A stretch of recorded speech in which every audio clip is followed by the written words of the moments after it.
Kejadian 1 ayat 27 kita akan baca sama-sama.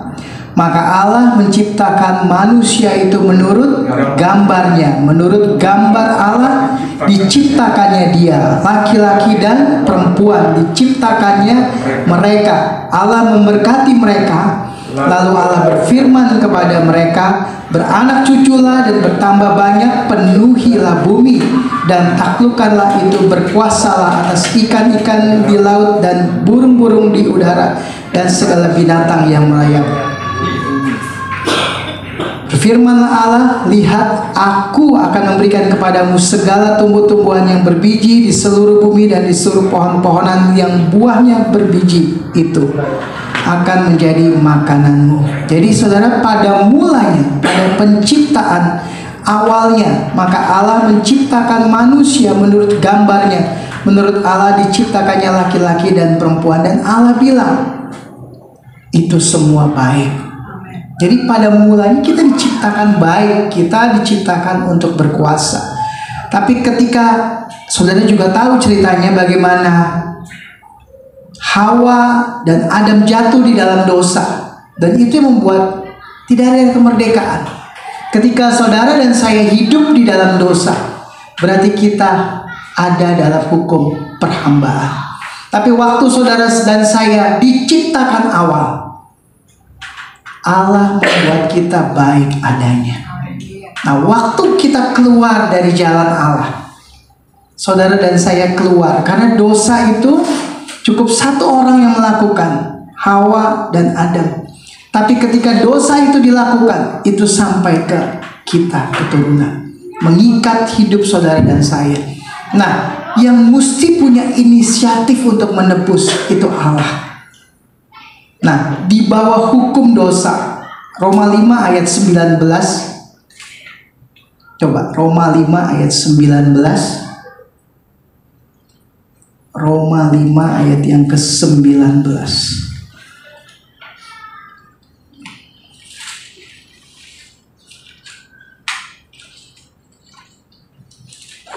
Roma 5 ayat yang ke-19 berfirman, firman Tuhan berbunyi begini.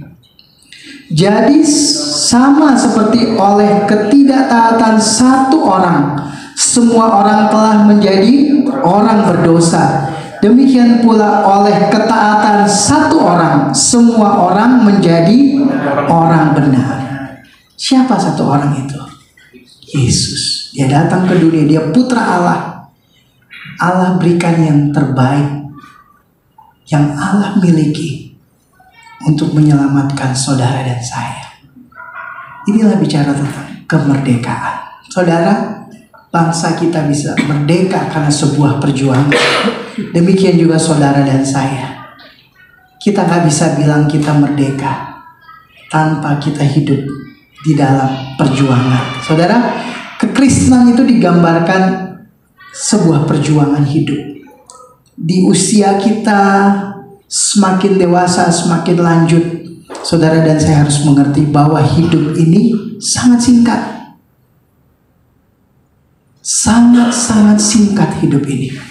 Di singkat hari hidup ini, ada yang kita harus perjuangkan. Saudara, di balik kehidupan yang sekarang ini kita lihat, yang kita harus perjuangkan hidup ini setiap hari.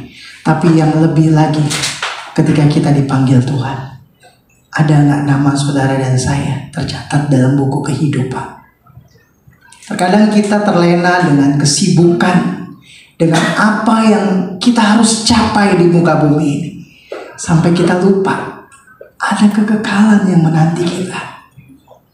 Ada sesuatu kepastian keselamatan. Dan saudara, kalau saudara benar-benar merdeka, hidupmu pasti tidak akan terkontaminasi dengan dosa.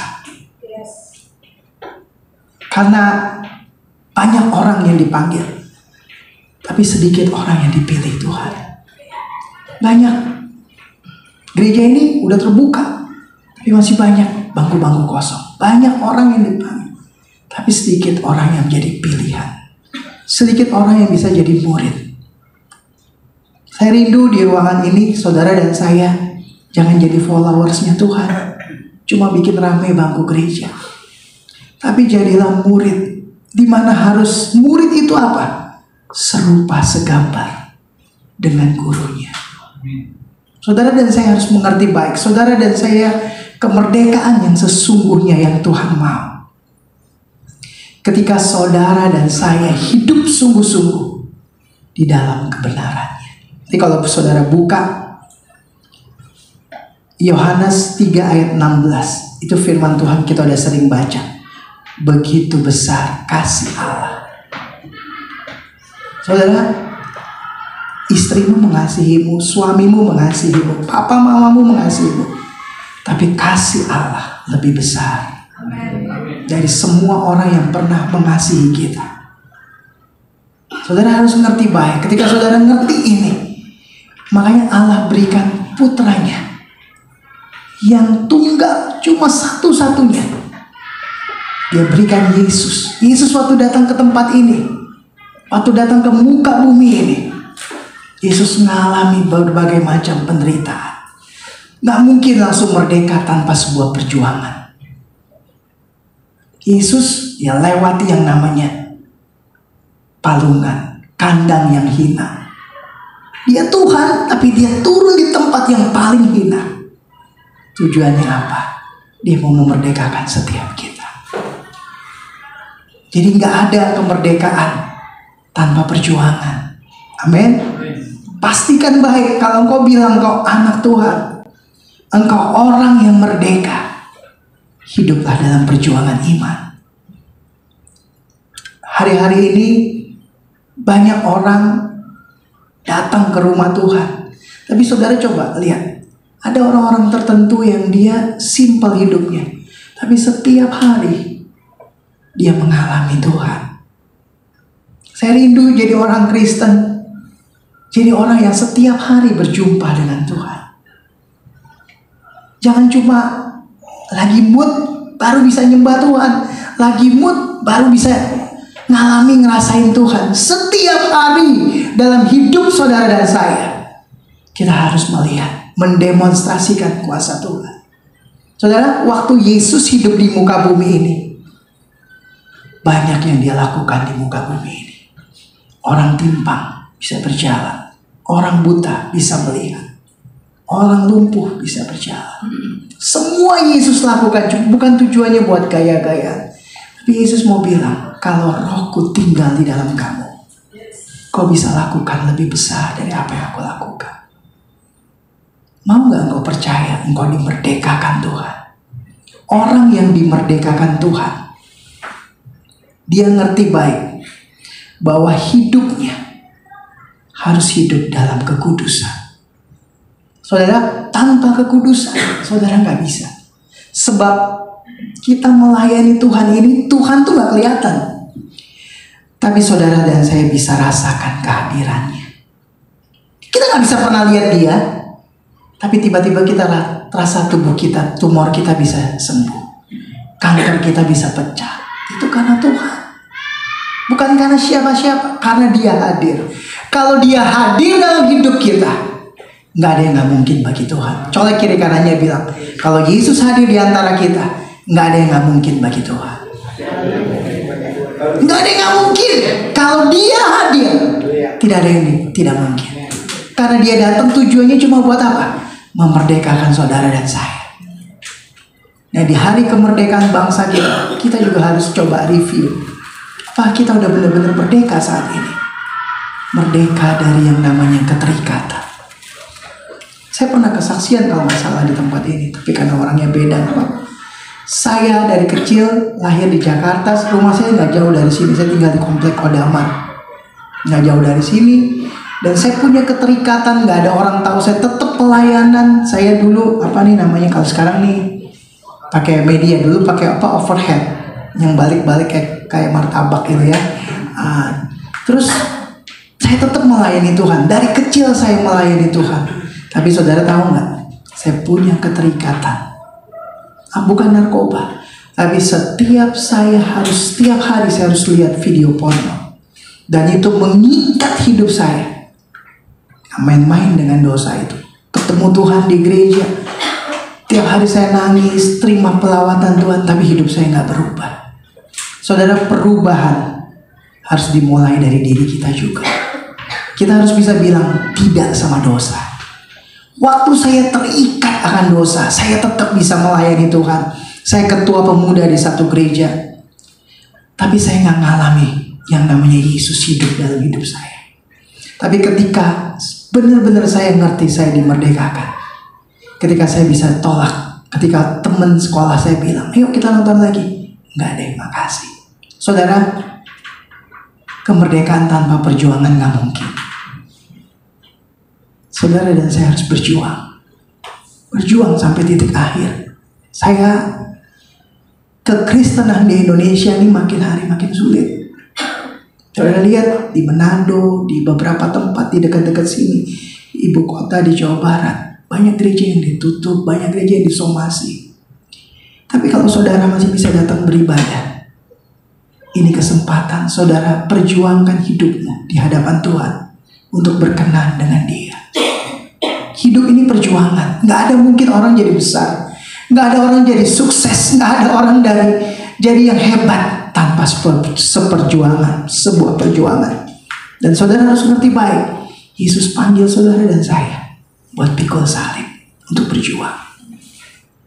Jadi kekristenan jangan bilang selalu mau jadi zona nyaman. Amin. Dimanapun Tuhan taruh, saudara harus ingat baik, hidup ini perjuangan. Selesaikan apa yang saudara dan saya hadapi. Waktu saya terikat akan dosa, saya berjuang, saya tetap melayani Tuhan. Orang gak ada yang tahu. Tapi satu hari saya ambil satu keputusan, dan itu mengubah kehidupan saya. Saya rindu jemaat di tempat ini. Saya percaya kita orang yang mengasihi Tuhan. Tapi mengasihi gak cukup tanpa sebuah pertobatan, tanpa sebuah perjuangan. Karena banyak orang Kristen, saya punya teman banyak, hari-hari ini rata-rata rumah tangganya goyang. Di gereja dia terima firman, dia amin, amin, amin, amin. Tapi begitu dia lihat kenyataan, keuangannya nggak ada, rumah tangga berantakan, gimana dia bisa percaya Tuhan? Saudara, justru di saat-saat yang sukar, di masa-masa yang sulit ini, kita harus demonstrasikan Tuhan dalam hidup kita. Kalau saudara berani bayar harga, saudara akan lihat apa yang Tuhan kerjakan. Saya sama Pak Ferry, kami berkenalan cukup lama berteman. Saya tahu kehidupan Pak Ferry, sedikit banyaknya saya tahu. Memang saya gak deket banget, enggak, tapi saya tahu. Tapi saya lihat hari-hari di mana beliau terus mengandalkan Tuhan. Saya bisa lihat Tuhan bisa pelihara saya. Saudara, saya kalau lihat Pak Ferry saya salut. Kenapa? Karena kehidupan saya mungkin secara materi saya lebih bagus dari Pak Ferry. Tapi saya belum bisa jadi gembala. Hebat kan Tuhan? Saudara harus mengerti baik. Kalau saudara tahu panggilanmu, hidupi panggilanmu, engkau akan lihat kekuatan Tuhan. Yang gak mungkin jadi mungkin. Ini pelayanannya, saya tahu banget teman saya ini. Dia cuma ngandalin Tuhan. Dan dia, dulu saya sering buka Facebooknya. Dia, ketika saudara, kekristenan itu nggak bisa tanpa ketaatan. Saudara mau lihat yang besar, belajar taat dari yang kecil. Waktu saudara lihat yang besar, saudara akan kagum dengan hal kecil yang saudara taati. Baru Tuhan bisa lihat kan kau yang besar. Nah, saya percaya ini dimulai dari, saya tahu brother saya ini semuanya serba terbatas, tapi Tuhan mulai dari tempat yang sana, dibawa ke tempat. Selalu pelayanan tuh gak mungkin selalu di zona nyaman terus. Kemarin saya pernah pelayanan di gereja ini di bawah apartemen tuh. Tempatnya lebih kecil. Terus pernah di tempat sebelah yang gede, sekarang di sini. Saudara, kita gak tahu cara Tuhan bawa. Tapi setiap kita harus percaya, engkau dan saya harus tertanam dengan Tuhan. Waktu engkau tertanam dengan Tuhan, engkau akan kuat berakar di dalam Dia. Karena hari-hari ini masa yang sulit. Gak ada usaha yang gak digoncang. Gak ada usaha yang gak digoncang. Saya khotbah di instansi pemerintah. Pemerintah aja yang sumbernya uang dia juga digoncang. Apalagi kita yang swasta. Gak ada yang sumber jadi kekuatan kita. Kita hanya berharap sama Tuhan. Kalau saudara mau merdeka, tadi yang pertama, saudara harus ingat baik bahwa Allah menciptakan kita itu baik adanya. Allah memulai semuanya dengan baik. Tetapi ketika manusia itu berusaha untuk melebihi Allah, lebih hebat dari Allah, ketika manusia itu jatuh dalam dosa, kita ada jarak pemisah antara kita dengan Allah. Allah punya inisiatif. Dia berikan anaknya yang terkasih. Karena apa? Karena besar kasihnya buat kita. Kasih Allah besar buat kita. Saudara pernah gak berpikir, apakah harus selalu Tuhan beda-bedakan kita? Tuhan Allah yang mengasihi kita. Baik orang jahat, orang benar, matahari tetap terbit buat kita. Nafas tetap dia berikan buat kita. Hidup ini kesempatan. Dan saya rindu baik-baik kita ngerti baik bahwa hati Tuhan mau supaya saudara dan saya hidup dalam kekudusan. Gak ada cara lain. Saudara, mungkin saudara bisa bohongin orang, tetapi kalau saudara mau tangkap isi hati Tuhan, saudara harus hidup dalam kekudusan. Saudara akan bisa dengar apa sih yang Tuhan mau. Apa sih yang harus saya kerjakan? Saya nih setiap hari saya punya komitmen dengan Tuhan. Nah, saya rindu jemaat di tempat ini miliki komitmen dengan Tuhan. Setiap hari, siapa di sini yang setiap hari 1 atau 2 pasal? Boleh angkat tangan coba. Setiap hari 1-2 pasal, kecuali Pak Ferry lah ya. 1-2 pasal. Angkat tangan aja, saya mau lihat. Ini sih nggak mempengaruhi sorga, masuk surga atau masuk neraka. Cuma siapa setiap hari 1-2 pasal? Saya sedih, dimanapun saya tanya, nggak banyak orang angkat tangan. Sementara engkau bilang kau mengasihi Tuhan, engkau nggak bisa kenal hatinya Tuhan kalau engkau nggak tahu tuntunan Tuhan melalui firman-Nya. Tuhan berikan firman-Nya. Kan saya pernah bilang, kalau saudara beli mobil Toyota kasih buku panduan. Waktu saudara isi Toyota pakai jus, jalan nggak? Nggak jalan. Waktu saudara isi Toyota pakai Pertamax, jalan. Hidup kita, kenapa kita bisa mogok? Keluarga mogok, keuangan mogok, ketika kita nggak sesuai dengan panduan firman. Saudara, sebenarnya hidup ini simpel.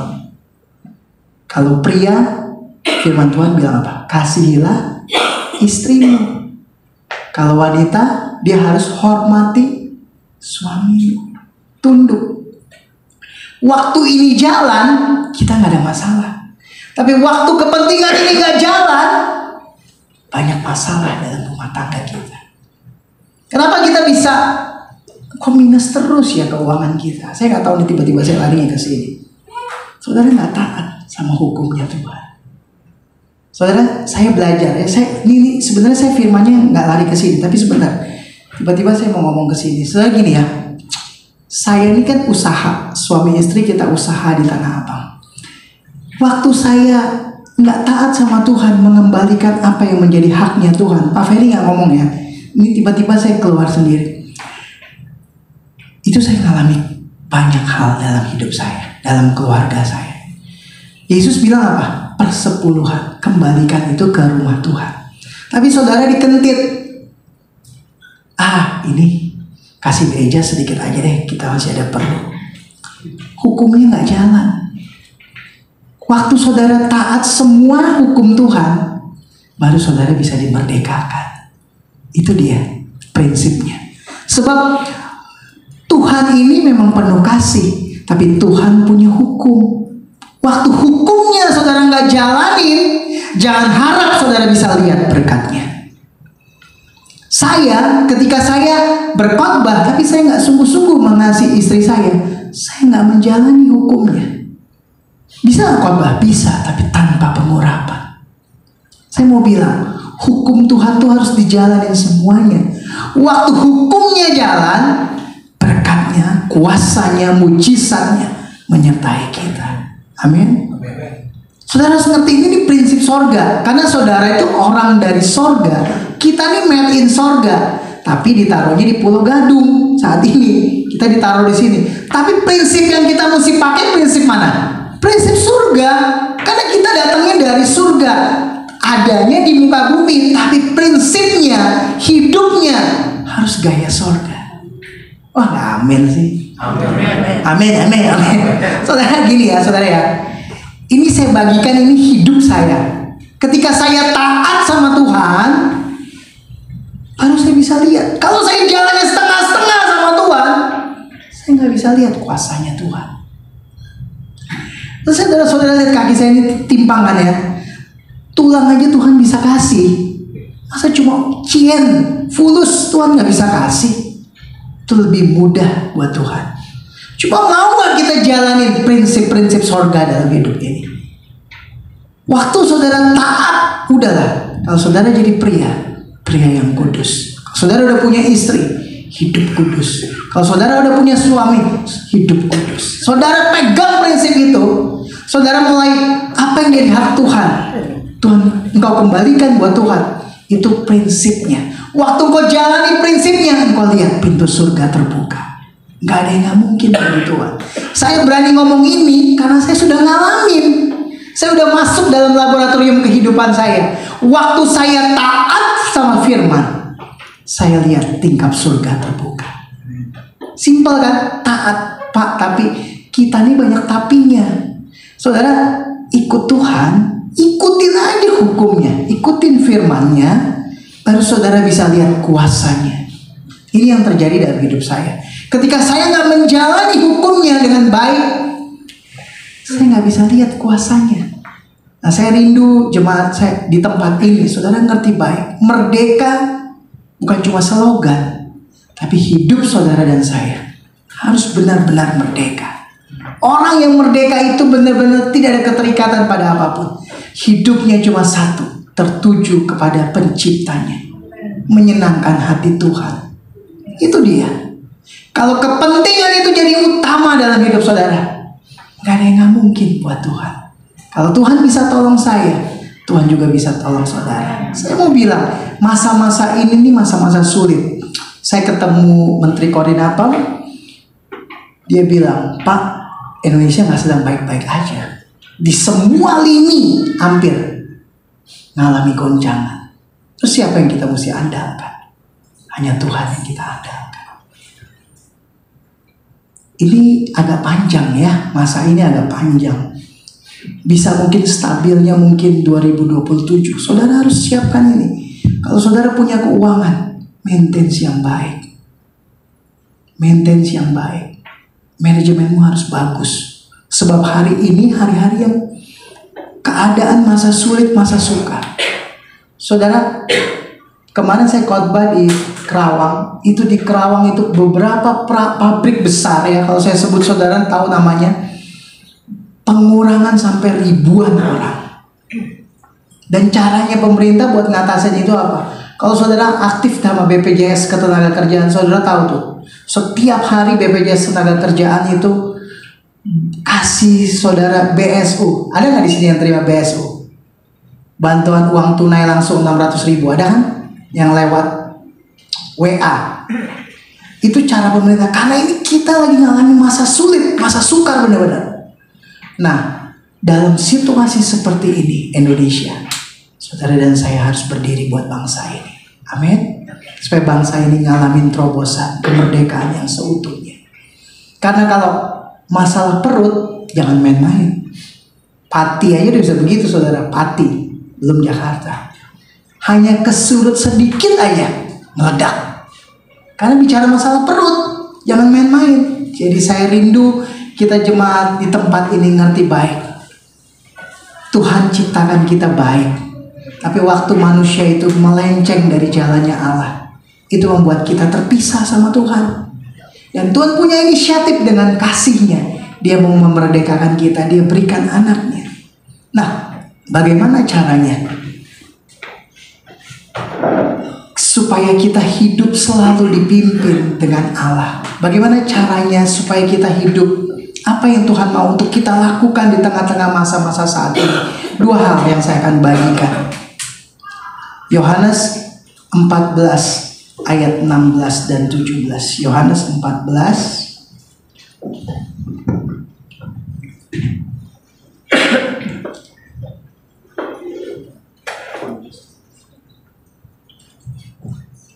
Yohanes 14 ayat 16 dan 17. Firman Tuhan bilang gini, aku akan minta kepada Bapa dan Ia akan memberikan kepadamu seorang penolong yang lain, supaya Ia menyertai kamu selama-lamanya, yaitu Roh kebenaran. Dunia tidak dapat menerima Dia, sebab dunia tidak melihat Dia dan tidak mengenal Dia. Tetapi kamu mengenal Dia, sebab Ia menyertai kamu dan akan diam di dalam kamu. Hebat ya.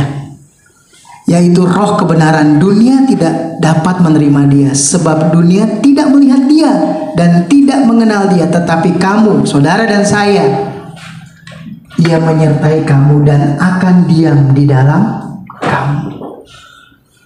Masa yang sulit, keadaan yang sukar, kita harus dipenuhi dengan Roh Kudus. Roh kebenaran itu Roh Kudus. Saudara, dipenuhi Roh Kudus bukan cuma syakararaba, bukan. Dipenuhi Roh Kudus ketika engkau berjalan, melangkah, berbuat sesuatu. Orang gak ada yang lihat, tapi saudara tahu Tuhan lihat. Saudara hidup dalam kebenaran. Itu orang yang dipenuhi dengan Roh Kudus. Kalau saudara dipenuhi dengan Roh Kudus bisa tuntun hidupmu. Roh Kudus akan pimpin engkau. Kamu ke kanan, kamu ke kiri. Kamu jalan terus, kamu stop dulu. Apa yang harus engkau kerjakan? Penting hidup dipenuhi dengan Roh Allah. Saya rindu saudara dan saya ngerti. Merdeka bukan cuma sekedar slogan, tapi merdeka.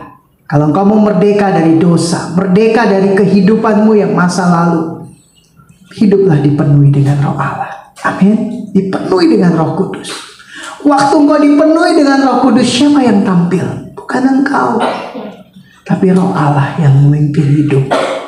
Dan pastinya kalau orang yang dipimpin Roh Kudus, buahnya harus bisa dicicipi oleh orang sekitarnya. Jadilah orang yang bisa dicicipi buahnya. Jangan cuma bilang orang Kristen, tapi hidupmu sungguh jauh dari standarnya Yesus. Saya rindu saudara ngerti baik. Hidup ini makin berat.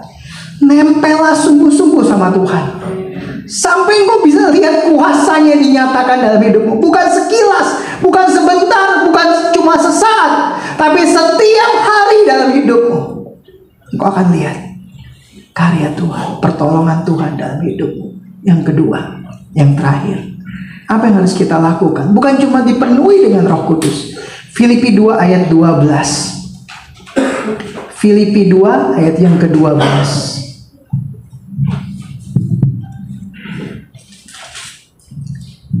Hai saudara-saudara yang kekasih, kamu senantiasa taat.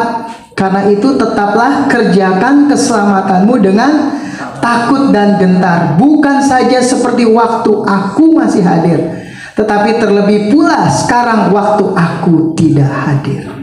Kemerdekaan yang sejati harus diisi. Waktu Indonesia 1945 sebagus ini? Enggak.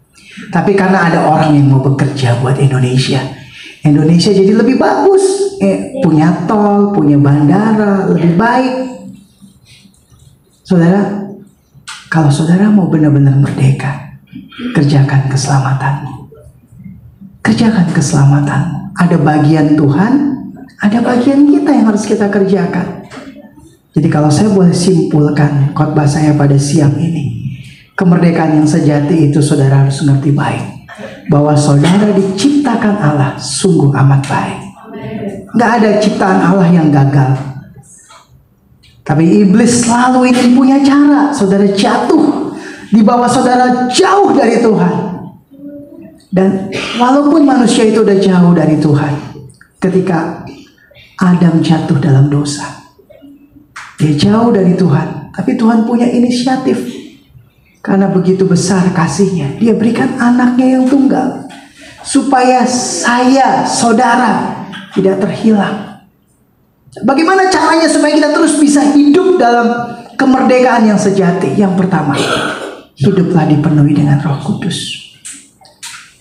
Kerjakan keselamatanmu. Itu yang kedua.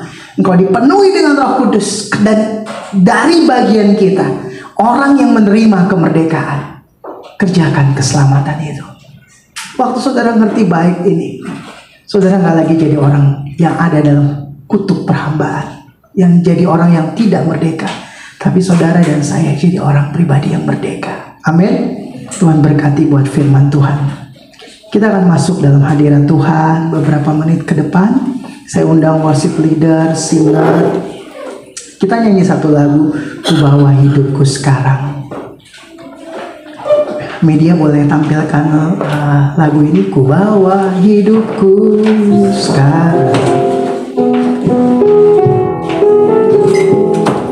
Semua kita dalam sikap doa, kita hampiri Tuhan.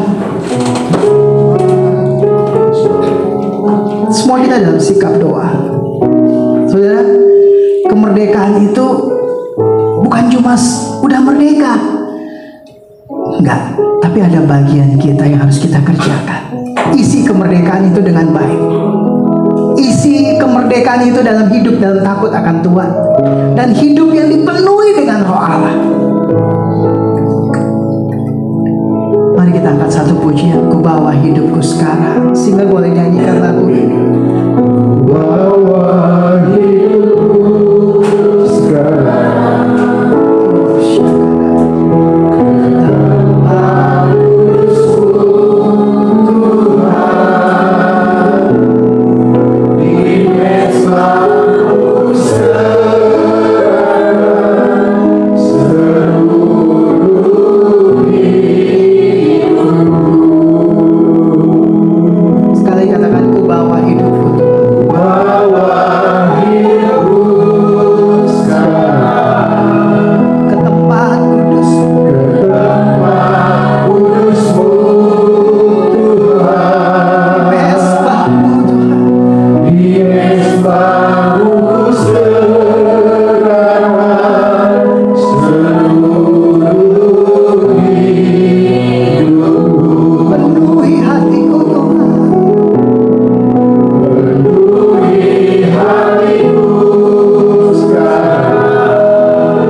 Kudus hadir di tempat ini.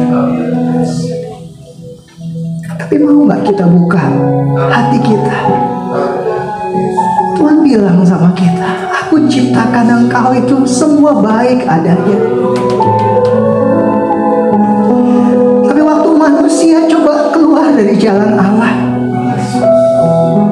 manusia terpisah dengan penciptanya. Itu pun Allah masih berinisiatif untuk menyelamatkan kita. Dia berikan anaknya yang tunggal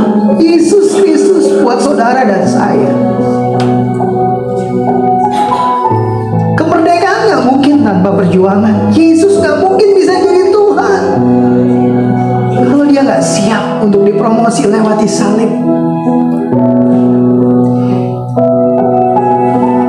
Saya rindu mau berdoa buat semua saudara di ruangan ini.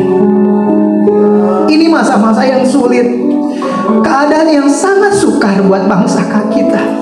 Di tengah kemerdekaan, 80 tahun Indonesia merdeka,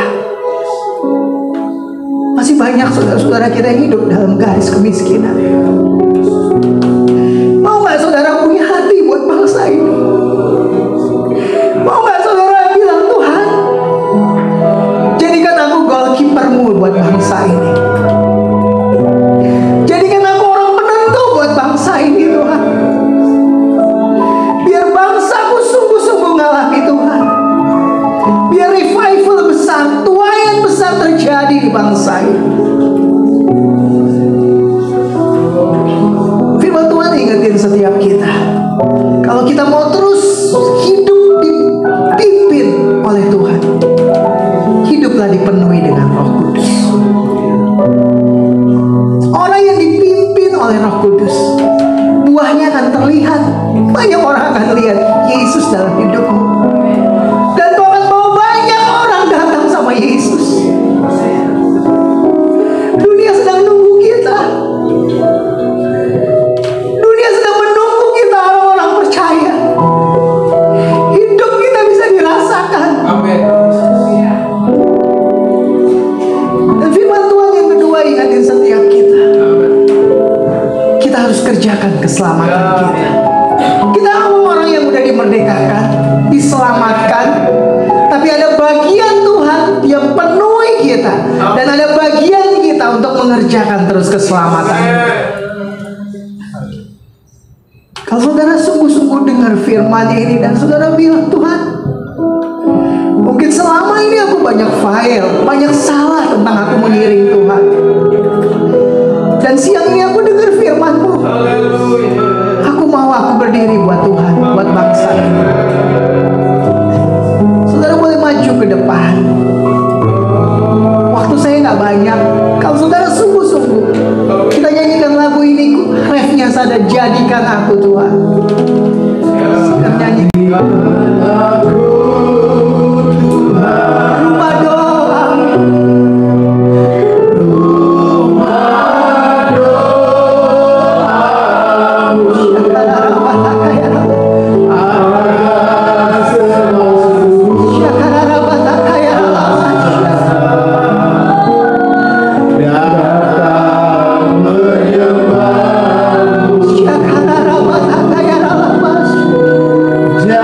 Jangan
buat siang ini.